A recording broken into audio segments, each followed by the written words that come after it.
And then he says that Keynes had these marvelous ideas that should not have been missed. John Maynard Keynes is a Malthusian, a eugenicist.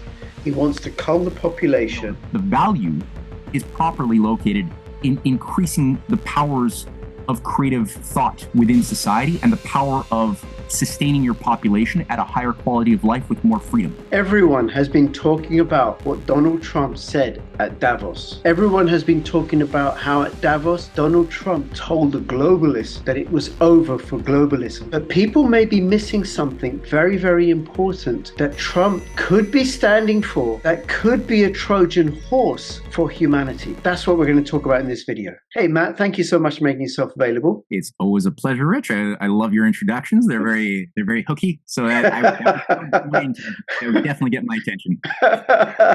Well, I hope people get hooked. And then I thank all the people who have got hooked, who've commented, who've liked, who've subscribed, who've given the thumbs up, because that helps me beat the algorithm and it helps the channel grow. So thank you all very, very much. And please continue to do so.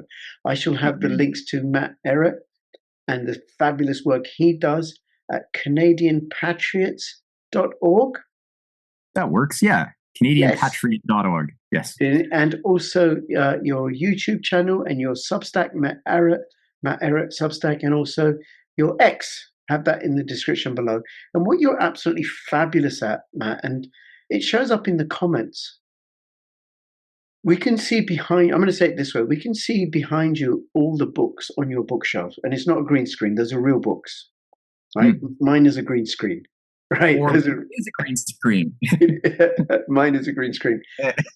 Those are the books behind you.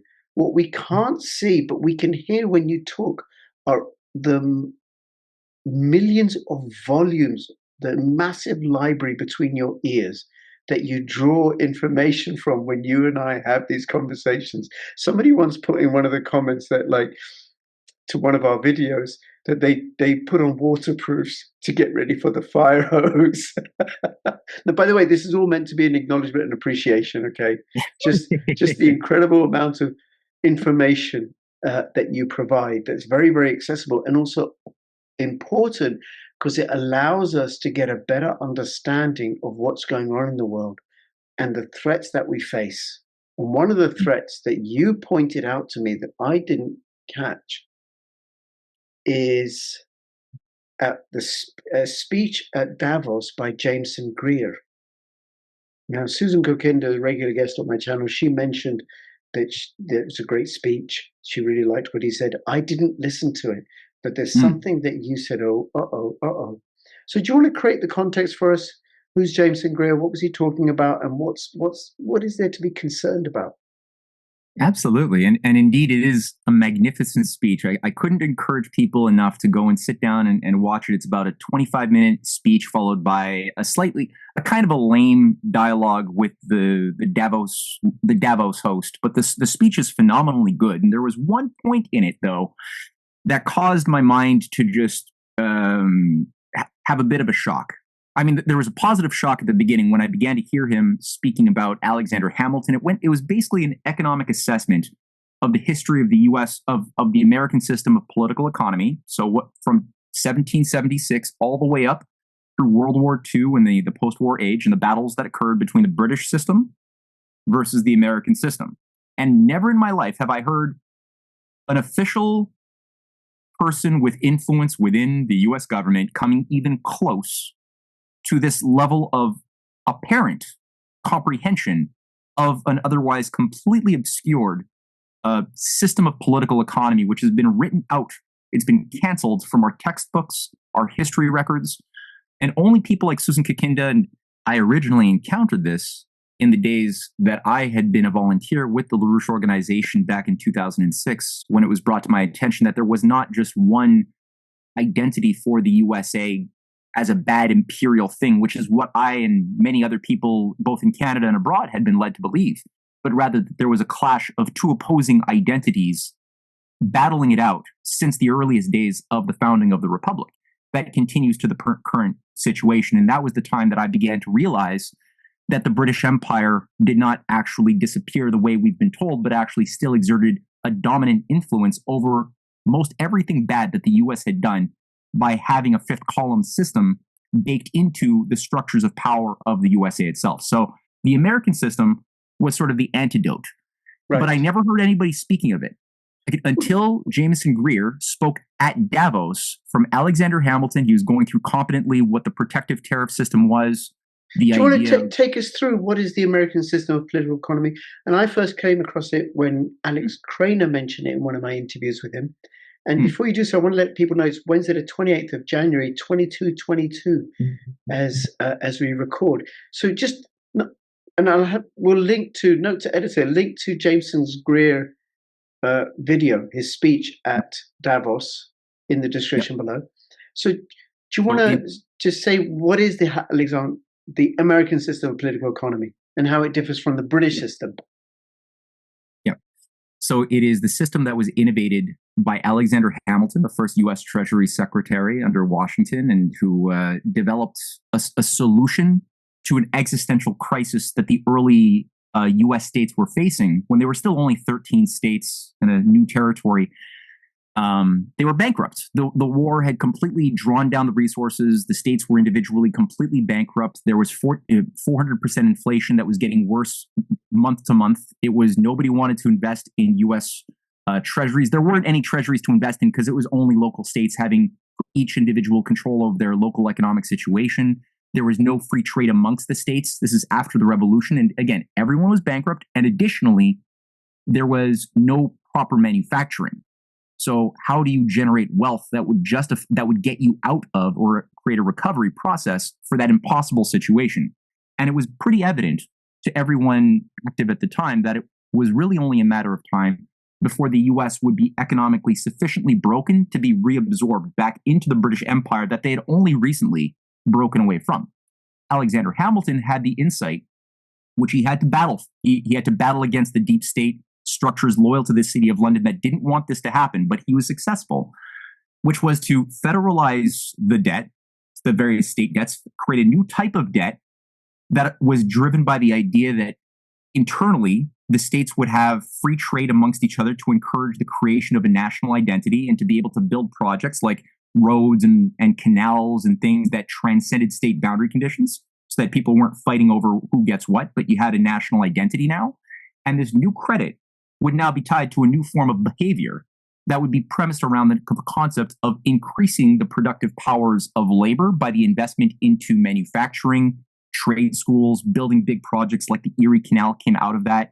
And the instruments that he created in 1791 with his reports on the subject of manufacturers, his report on the National Bank, on his report on credit, on the report on the mint. These were very influential reports that became policy that drove the new debt. It transformed the debt from being something that was inflationary into something that would become self-extinguishing by tying the new credit that would be tied to the debt, the federal debt, to building these projects that would be longer term in thinking. Because to have harvest a garden, you have to think long term. You can't just take out wealth from a garden after planting the seeds. You have to think ahead. Same thing for an economy. And so that allowed for the USA in the ensuing 40 years with the national bank that he had created that had a 30% ownership by the government and had a mandate to abide by the Constitution. Those instruments created a situation where the US population could quadruple. That is, it multiplied 4 times over. It became the life expectancy, productive powers of the citizenry increased, entrepreneurship increased massively, and it began to challenge those hegemons of the British Empire that had enjoyed the monopoly over manufacturing and things for far too long. But they were doing it in a way which the British forbade. They didn't allow their colonies to ever have protectionism, which is what also Hamilton promoted.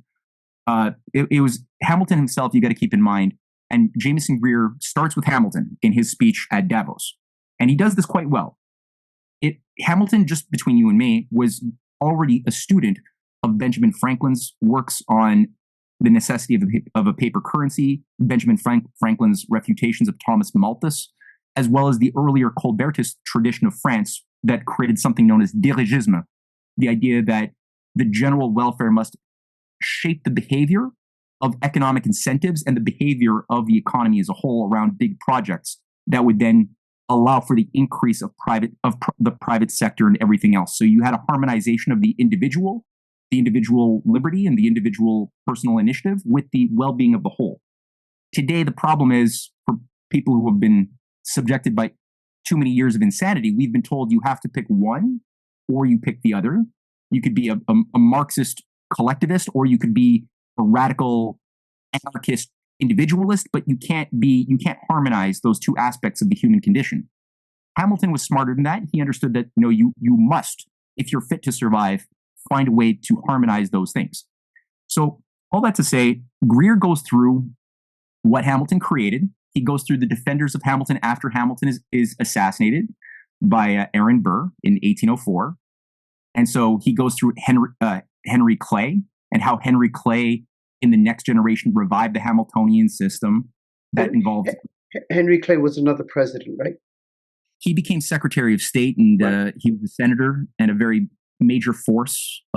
He's the guy who coined the term American system of political economy in 1825. It was Henry Clay who gave it that name to distinguish it from the British system of the British political economy, which was premised around the idea that markets and money and personal hedonistic desires should shape what we think of as value and wealth.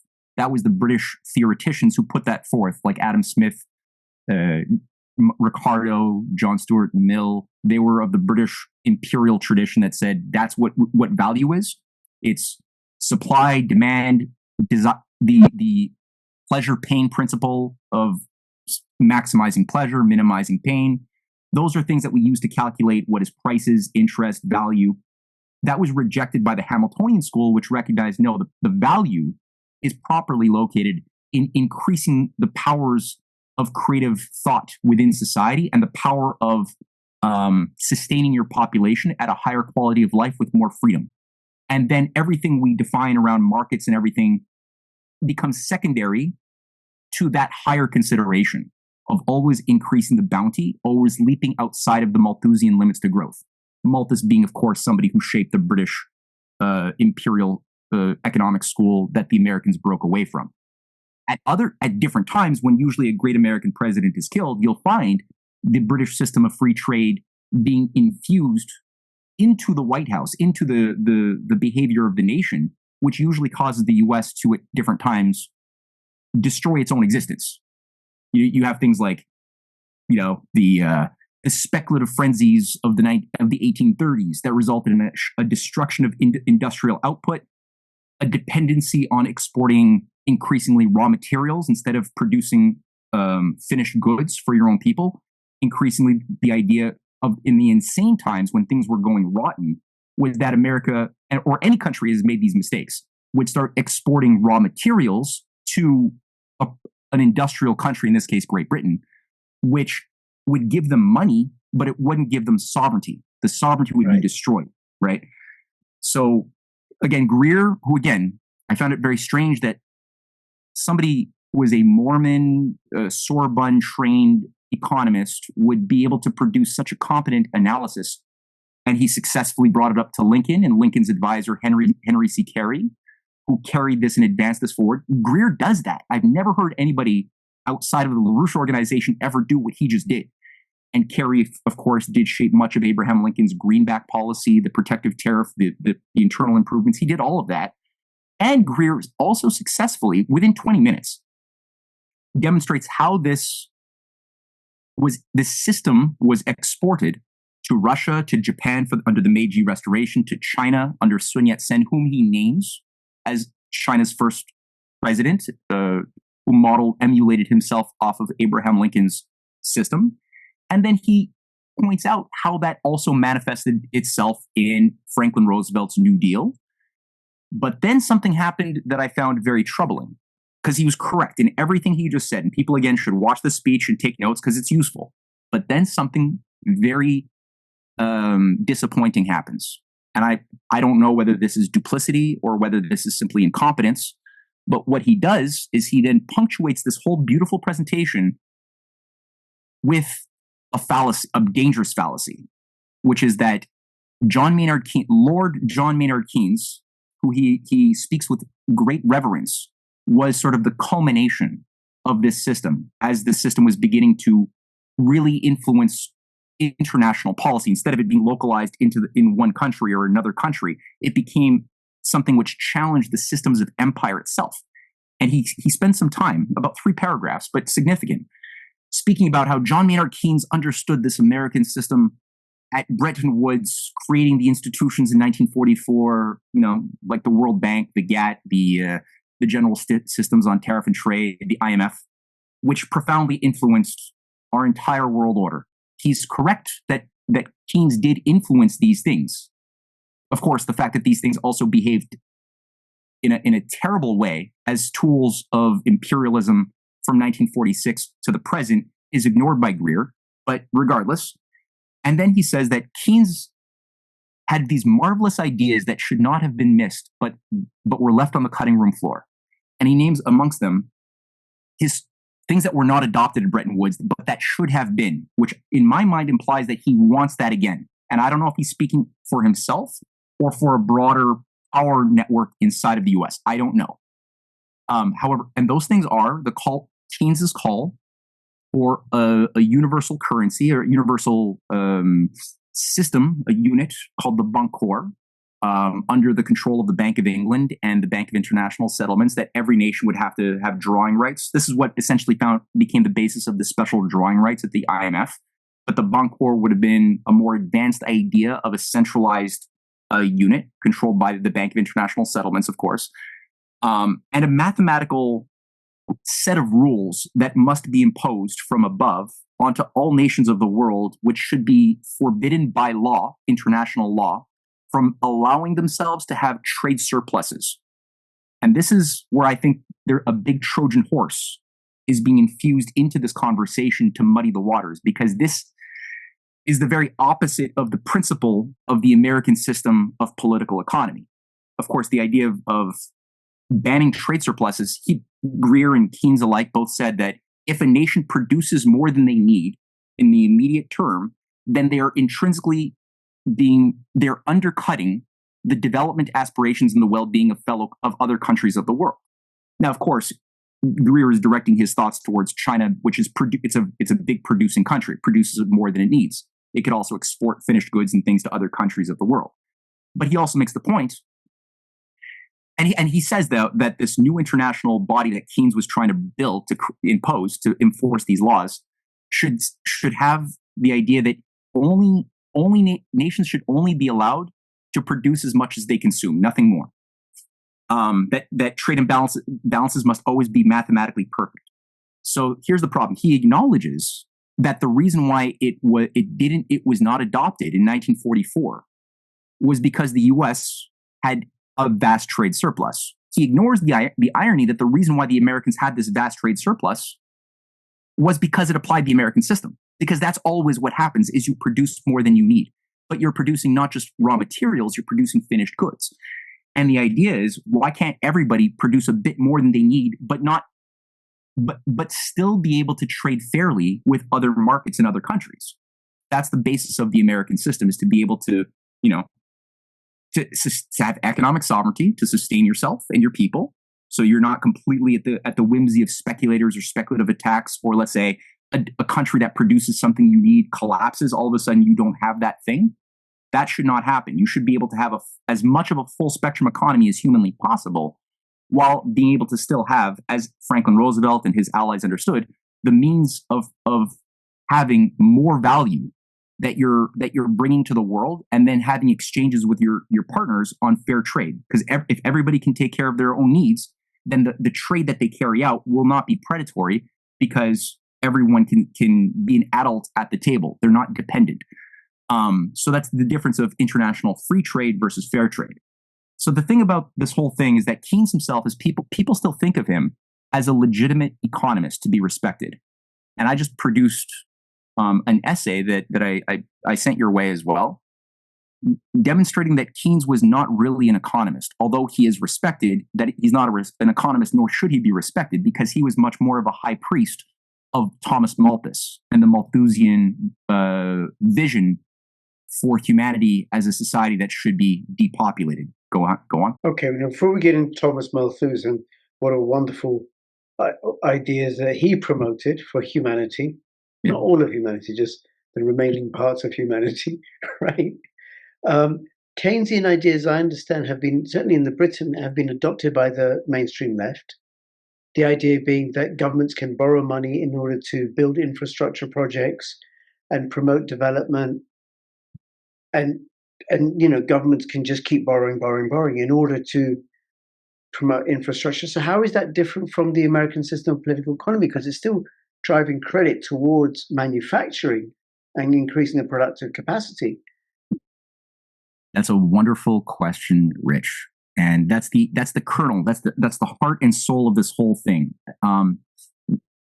It looks and smells the same as some of the outward attributes of what the American system has done, but it's absolutely antagonistic to and destructive to this American system. So how?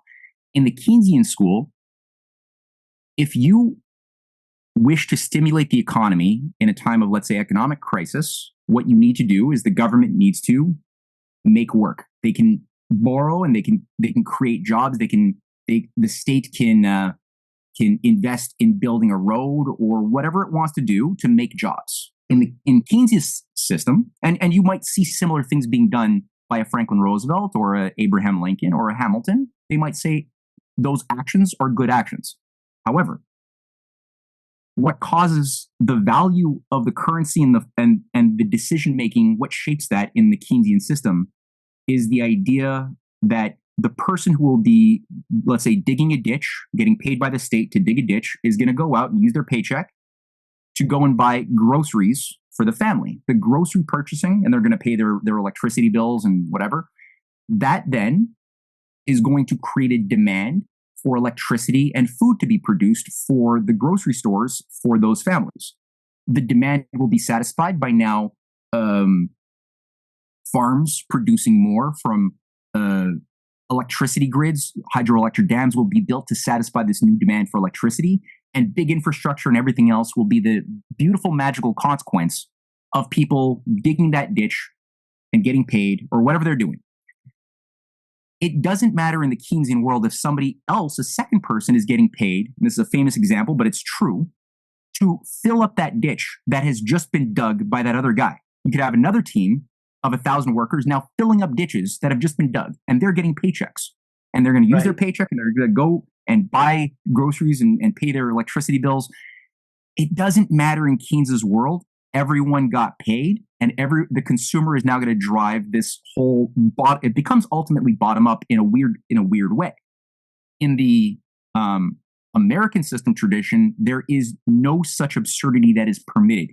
Everything that is being done is only justified if it increases the productive powers of labor, as outlined in Hamilton's report on the subjects of manufacturers, in Matthew Carey's works on his writings on the olive branch, on Henry C. Carey's writings on political economy and harmony of interests. If you read those writings, it's very unambiguous that the only legitimate courses of action for the nation is to do things and to stimulate things that increase the productive powers of labor, but that are not simply materialistic, that are especially driven by cognitive, creative power.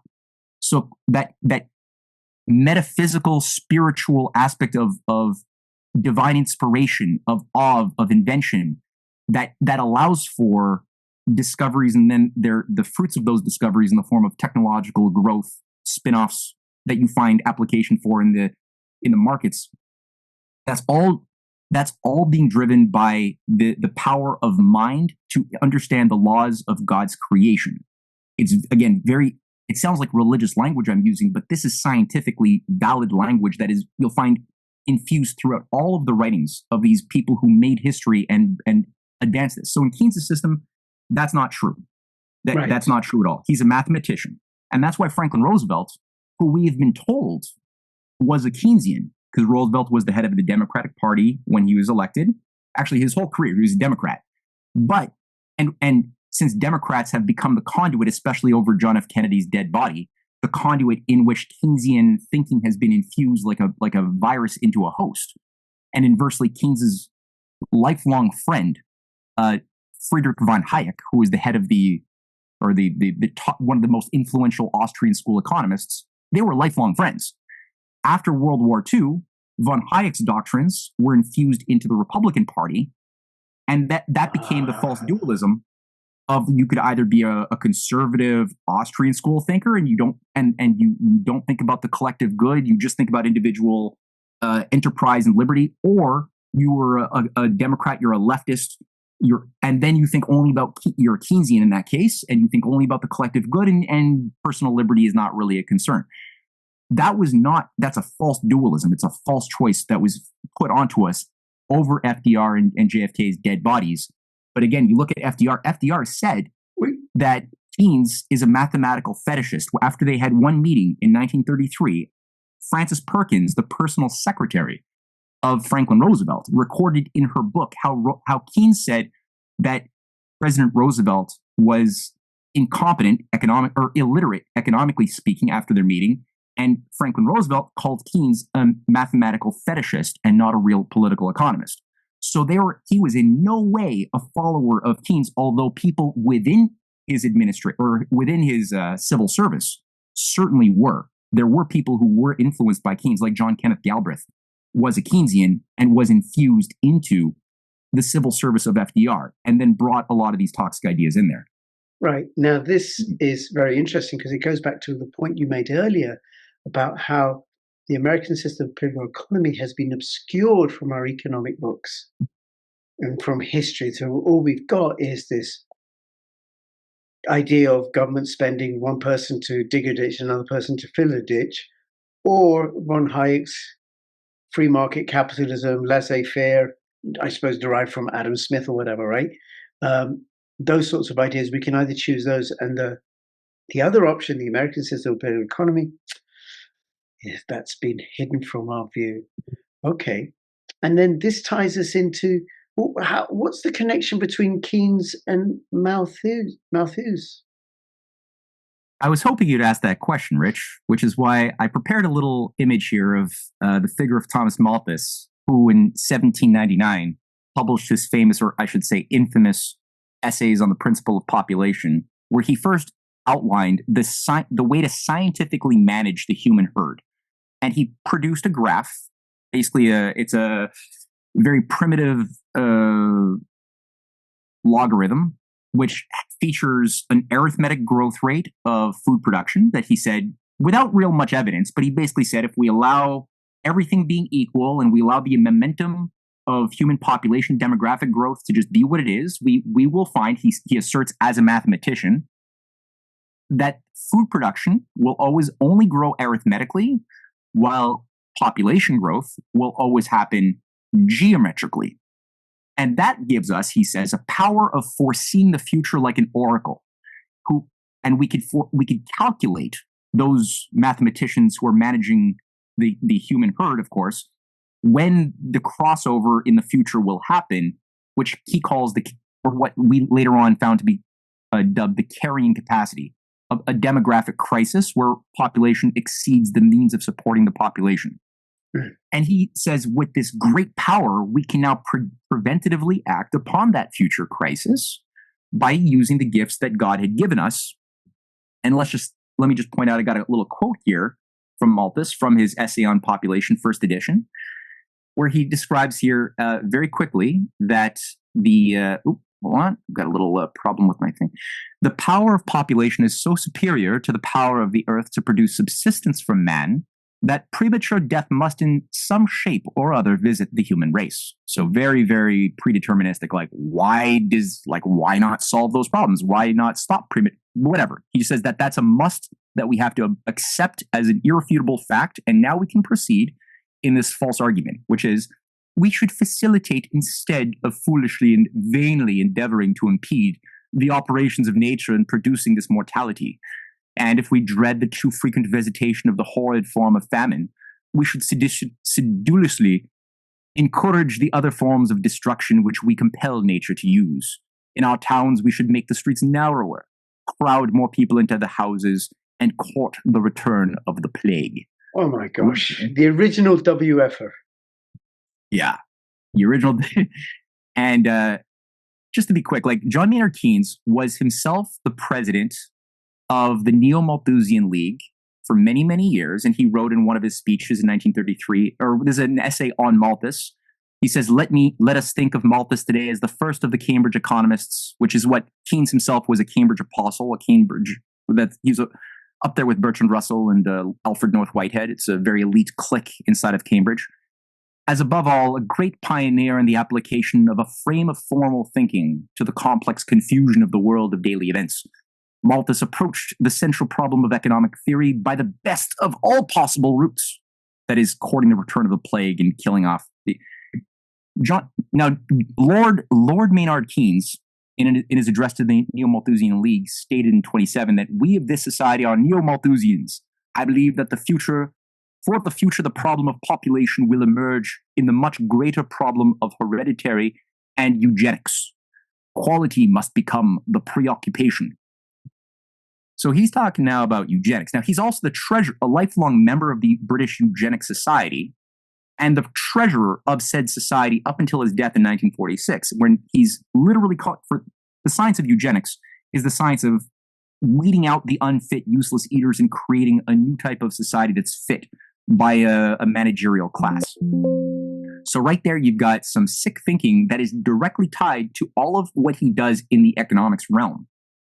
The last thing I'll say here is that he also was a big fan, even though he didn't like Hitler per se. He thought Nazism was not the best way to have fascism. He preferred economic liberal fascism, but he still produced in his German edition of his general theory in 1936, in the preface, he said, in Nazi Germany, I may perhaps expect to find less resistance among German readers than among English ones when I put forth before them a theory of employment and production as a whole. The theory of production as a whole, which is the object of this book, can be much better adapted to the conditions of a totalitarian state than the theory of production and distribution of wealth under circumstances of free competition. That shouldn't be surprising that he thinks of that. Yeah, go on. So John Maynard Keynes is a Malthusian, a eugenicist. He wants to cull the population. That runs counter to speeches that Trump himself has given at Davos, not just this time, but previously, where he said he's derided them for their pessimism, and that their whole idea that that the world's going to go to hell in a handcart. He promotes optimism, and the proponents of the American system of political economy are optimists, like JFK for sure, right? So why would Jameson Greer see this in his speech?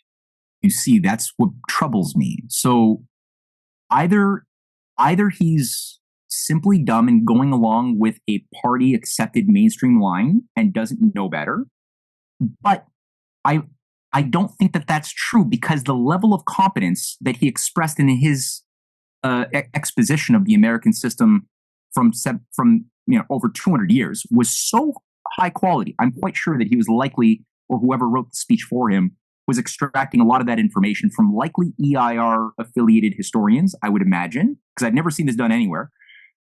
Executive Intelligence Review being the information branch of the LaRouche organization. So maybe that's, I think likely is the case. Thus, the argument of ignorance would not hold up necessarily. If that's the case, then is he a Trojan horse infusing or set part of something that could be setting a trap? Because I agree with you, Trump's general speech at many Davoses were very anti-Malthusian. I think that his heart is anti-Malthusian. I believe that that's true, probably. But he's also confused. So he's expressed opinions that I also know they betray a certain ignorance about the American system. For example, Trump has said at many occasions that he sees McKinley as an equivalent level of hero as Andrew Jackson, that he thinks of Andrew Jackson as part of this American system tradition. No. Right. This is the same kind of problem where Andrew Jackson, if you actually look at, I know he's lionized and celebrated, especially amongst conspiracy circles over many, many generations. A story of Andrew Jackson's greatness as a patriot has been built up because he beat the bank. But that's a lie. Because if you actually look at what Jackson was controlled by, it was the same Jackson himself was an asset of Aaron Burr. He was part of the Burr apparatus when Burr killed Hamilton, and then was caught trying to break up the Union by creating a Western Confederacy or a Western Empire. And Aaron Burr was caught red-handed. A whistleblower came out. It was Andrew Jackson's house that was the base of operations for that plot in 1807. Aaron Burr was the earliest supporter of Andrew Jackson's bid for the presidency in 1814, after Aaron Burr had spent 5 years living in exile in Jeremy Bentham's manor before being sent back to the United States to rebuild this Tammany Hall deep state complex in America to break up the Union. So the Burr apparatus, Burr's personal lawyer was Martin Van Buren, who also was a president right after Jackson. And both of them together destroyed Hamilton's Second National Bank, which resulted in things like the bank panic of 1837, the destruction of protective tariffs, the end of the investments into public works, all ended under Jackson, as well as a genocide against the Cherokee to basically make space for the slave-owning Confederates families to come and buy up Cherokee-owned land that they produced for cotton for the slave economy. All of these things were things that Jackson did. So he paid the debt, but he did it by ending all investments into the Erie Canal, these big projects that were giving vitality through the American system to the society and the future as a whole. He ended all of it and caused the nation to basically be co-opted by its enemies. And Trump doesn't understand that. He also doesn't understand that Teddy Roosevelt, who came into power over the dead body of McKinley, who he likes, and I like McKinley because McKinley was a legitimate follower of Lincoln in the American system. Trump doesn't understand that and thinks that Teddy Roosevelt was as equally honorable as McKinley, which isn't true. Teddy Roosevelt brought in the Anglo-American special relationship. He turned the USA into an empire with its big stick diplomacy to go around and, basically imperially conquer the world with United Fruit and what have you. He created this secret police apparatus. He supported the KKK's growth in eugenics after McKinley died. So there's certain blind spots that I think that, presuming Trump has a good, honorable heart, these blind spots are, they create a terrain in which Trojan horse ideas, like what Jamie Greer expressed, have a place to incubate and to grow, which could undermine all of these good aspects of the fight that we're seeing right now, which is what's causing me the concern that I have. Yes, very good. Very well said. So it could be that, like you said, like Trump is unaware. It could be that Trump is part of a conspiracy to trick us into the Great Reset and all that promises. It could be that Trump is unaware and Jameson Greer is part of that conspiracy. Or it could be that whoever wrote Jameson Greer's script or speech is part of that conspiracy and Jameson Greer isn't. But I agree with you that given how well he articulated Hamiltonian ideas, and then to slip this in at the end, like, it doesn't quite sit right. I'd be curious to know what people think in the comments below, right? Where do you think this lies? How do you think this will play out? And Matt, I'm going to have links where people can find your work, and we will be back because we're going to be talking about other interesting topics that have American history plus how it plays into what's happening in the world today. So thank you again. Please subscribe, comment, and like, and look forward to seeing you soon. All the best. Bye-bye. Bye-bye.